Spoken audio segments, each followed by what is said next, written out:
Hello everyone, today I'm here to share with you my thoughts and opinions on like 4 or 5 upcoming romance books. I take that back. I think a couple of them are already out, but either way, a few of them have not come out yet. As always, I'm going to leave timestamps down below when I talk about one particular book in case you want to hear about one particular book. In these videos, what I do is I tell you the book is about, what I liked about it, what I didn't like about it, and then I rate it. So the books I'll be talking about today are Book Lovers by Emily Henry, the only physical book I have in this video.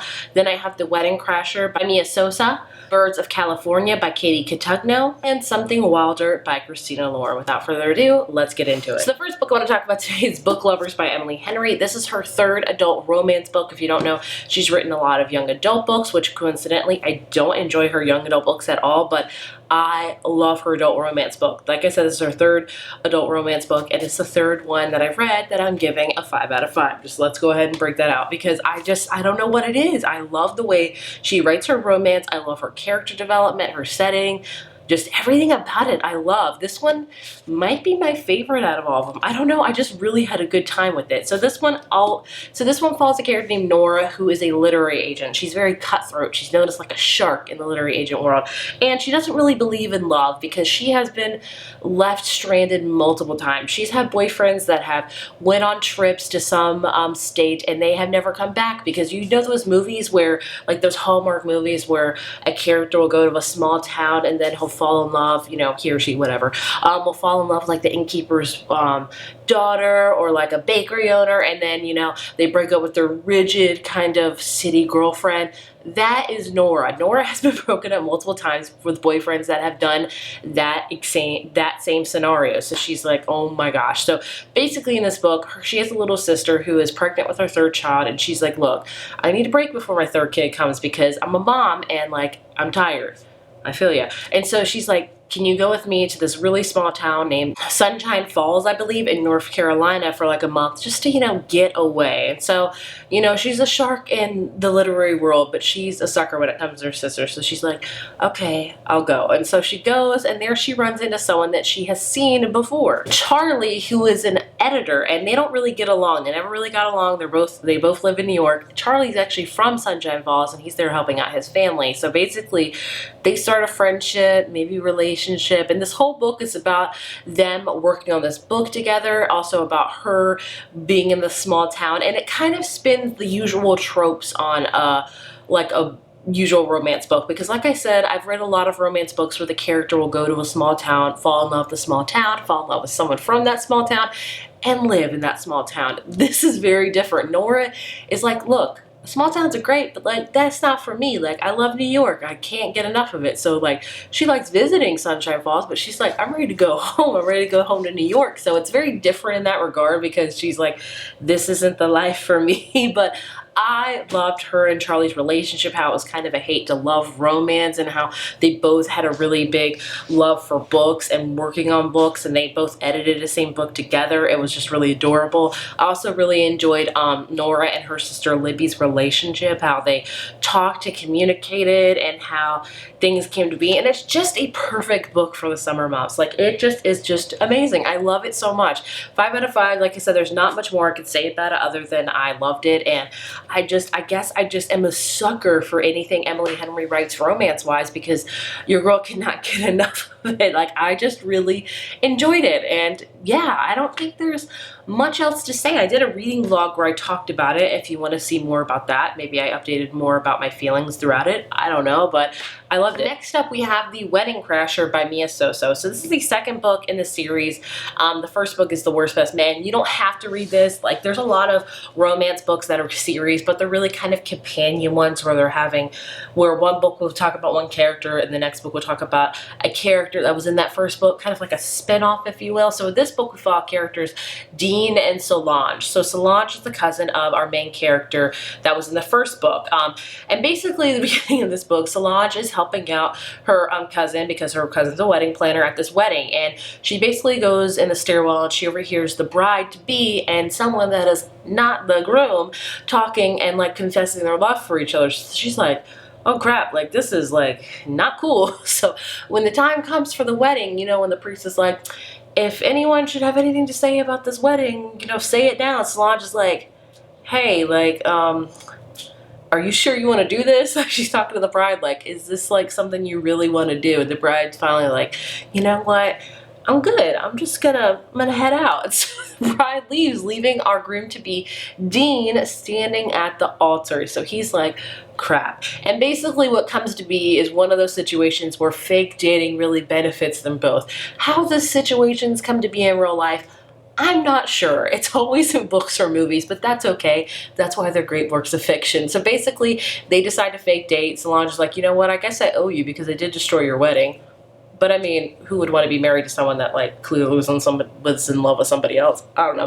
But basically the whole book is about Dean and Solange fake dating. And of course, with all fake dating books, the fake feelings become real feelings. It's great, you know, that kind of stuff. This one was okay. I wasn't like overly impressed by it. I think I still love the romance genre, but I think I need a little bit more from it. So I would say if you just want a good like kind of filler book, like if you need a book that will help you get out of a slump after you finished a really like kind of heavy book, or you just, you know, you need a fast, quick romance read, I would recommend it. It was cute. I love the relationship between Solange and Dean, how they were both very honest with their feelings and upfront with things like that. It also had some great steamy times in it as well. So I give it a 3.5 out of 5. It wasn't overly amazing. It was just kind of a middle of the road romance for me. Like I enjoyed it, I read it, but it wasn't like my all-time favorite of all-time favorites. Then we have Birds of California by Katie Codugno. So she is another author that predominantly writes young adult books that is making her foray, her journey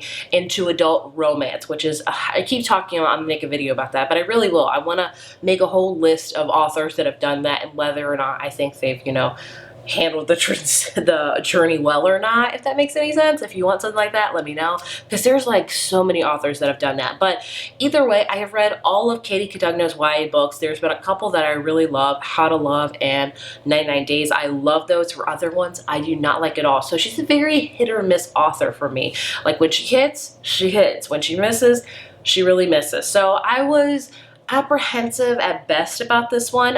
So this book, we follow a character named Fiona, who was a former child star. She was in this really popular kind of family show called Birds of California, and you know, she's had a lot of things happen to her in the spotlight, so she has left the spotlight altogether. She works at her dad's print shop. She's happy. She never wants to return to Hollywood again. But then who should come knocking at her door but none other than Sam Fox. And Sam Fox actually kind of played her older kind of cool brother on Birds of California, and he is still an actor and he is struggling. He is like, I need a break. I need something to happen. So when he hears that they're trying to reboot Birds of California again, he's like, yes, let's do it. But the only problem is they want Fiona. And if they don't have Fiona, they're not going to do it. So Sam's like, you know what, let me go visit her. Let me try to talk to her. Let me see if I can get her on board. So basically that is your whole premise of a book, is Sam trying to maybe convince Fiona to come back to acting, and she's very adamant about not happening, and also maybe a romance happening between them two. And this book just, I think it's like, that sounded really good. I like the whole aspect of Fiona being a former child star, you know, her having a lot of really bad things happen to her that you get to learn more about further in the book. That's why she left kind of the Hollywood world, and it sounds interesting, doesn't it? But it just didn't deliver. Number one, this book was so short. How many pages was this book? 288 pages, which is not like a short book, but I was like, it should have been like 300 to 350, because nothing happened. Or maybe she should have just done more with the 288 pages, because nothing happens. Like, it is a book where just like, and I don't mind that at all. Usually if a book is written well and it's just kind of about everyday life, I kind of enjoy it. I don't know why. I enjoy books like that. I'm thinking of like Evie Drake Starts Over, just kind of small town books, if you will. This one just nothing happened. Like, Sam and Fiona like never really talked about their feelings. They talked a lot, but it took a long time for Fiona to finally admit like what happened to her, which is 100% understandable because it's her story. But I felt like they should have spent more time on it in the book, because it should have been elaborated on more. It just was quickly talked about once and glossed over, and I was like, no, this needs to be talked about more. Trigger warnings, this does involve like sexual assault and things like that. So just so you know, I think as a reader you could put 2 and 2 together what has happened, but it doesn't really talk about it, and it leaves very much open-ended, which is not a huge thing. I think this book could have been amazing if they would have been more like, this is what happened to Fiona, maybe let's talk about it more, let's things like that, but it just didn't do that. And Fiona's relationship was okay. I enjoyed it, I guess, a little bit, but I think the main qualm I had with this book was it was just boring. Nothing really happened, nothing was said. It was just meh. So I don't know, like, take with it what you will. This just kind of confirms that, again, when I read Katie Cotugno, either she hits really well or she misses a lot. And this one, to me, missed a lot, which is just a shame because I had decent hopes for this one. I don't know. I didn't enjoy it, so I gave it a 2 out of 5. Just wasn't for me. Wasn't for me, and that's okay. And the last book I have to talk about is Something Wilder by Christina Lauren. This is their latest book. If you don't know, they have written a ton of books. I've done a whole video talking about like all of their books. I should probably do an updated one in a few years because I'm sure there'll be like 5 or 6 more to be released. But this one is kind of different. So this book is kind of like National Treasure, but with a lot of romance.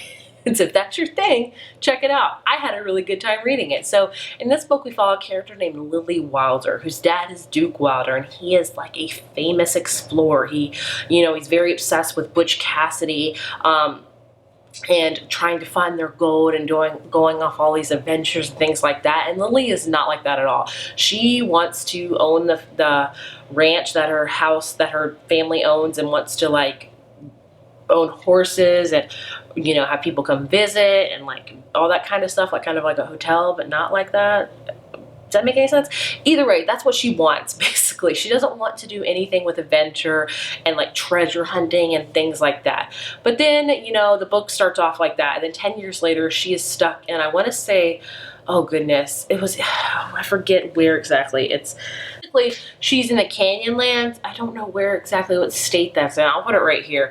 And she is running kind of this tour, if you will, where like people will sign up for a week and they'll ride horses throughout the canyons, and they'll like do a fake treasure hunt where they'll find things and things like that. She's just doing it to like make the bills meet because she really wants to buy her family's ranch back. And then basically, who should book this trip but none other than Leo, her old flame that she fell in love with hard like 10 years ago. Like they were going to be together forever, and then one day Leo just kind of ghosted on her. And so Leo shows up with his friends, and basically what happens in this book is like a usual kind of weekly trip through the Canyonlands of this fake treasure hunting thing becomes real, and things get a little bit more serious. And it was just a fun book. It was different from their usual books because they're all just strictly romance books, but this one had the element of adventure to it with hiking and riding horses and trying to figure out puzzles and things like that. And so it was very kind of National Treasure-esque, which I enjoyed because I'm a sucker for that movie. I think a lot of us are, but I liked it a ton. I gave it a 4 out of 5. It was a fun time. I think, Utah. That might be the state. It might be Utah. They say in the book, like, don't try to ever do this trip on your own. Like, this is clearly a work of fiction, but it was just a fun time trying to figure out where Butch Cassidy's gold was, and like all these puzzles that Duke left behind for Lily to figure out, and also the relationship between Lily and Leo, how there was clearly a lot of love still there. And another thing I really appreciated about this book was that, like I said, he ghosted her like 10 years ago, and they haven't talked since. And you would think that would drag throughout the entire book to the end, where they would be like, this is why I left you. And she'd be like, I've been holding all these feelings in. But no, they are both very mature adults. And they're like, at the beginning, they're like, all right, let's talk about this. Let's just sweep it. Like, let's get it all out. Let's talk about it. Tell me what happened. And they nipped that thing in the bud at the beginning, and they just said, this is how I feel, this is how I feel, this is what happened to me. And I was like, oh my gosh, finally a book with 2 mature adults being like, look, let's just lay it all out there, because that's what we have to do, because we're adults, we're going to be together for a week, so let's not be weird and have animosity, let's just go ahead and talk about it. And I was like, finally a book does that. Like, yay. I get that, books that makes for an interesting book to have that, will they ever have that talk? But I appreciate that they did that early in this book, because I was like, finally. So I would recommend it. It's a great summertime read if you just want like a fun adventure type of romance that you have to suspend your beliefs for. But like I said, it was a fun time. I enjoyed it. 4 out of 5. So there you have my thoughts and feelings on 4 upcoming romances. Like I said, I think one of them is out already. I want to say say that The Wedding Crasher is. I'm not 100% sure. But either way, I enjoyed the majority of the books that I read. It's clearly my favorites were the Emily Henrion and Christina Lauren book, which is no surprise because I enjoy those authors a ton. I would love to know if you've read any of these, if I convince you to read them, if I convince you not to read them. I would love to know. Thank you guys so much for watching, and I will see you in my next video. Bye.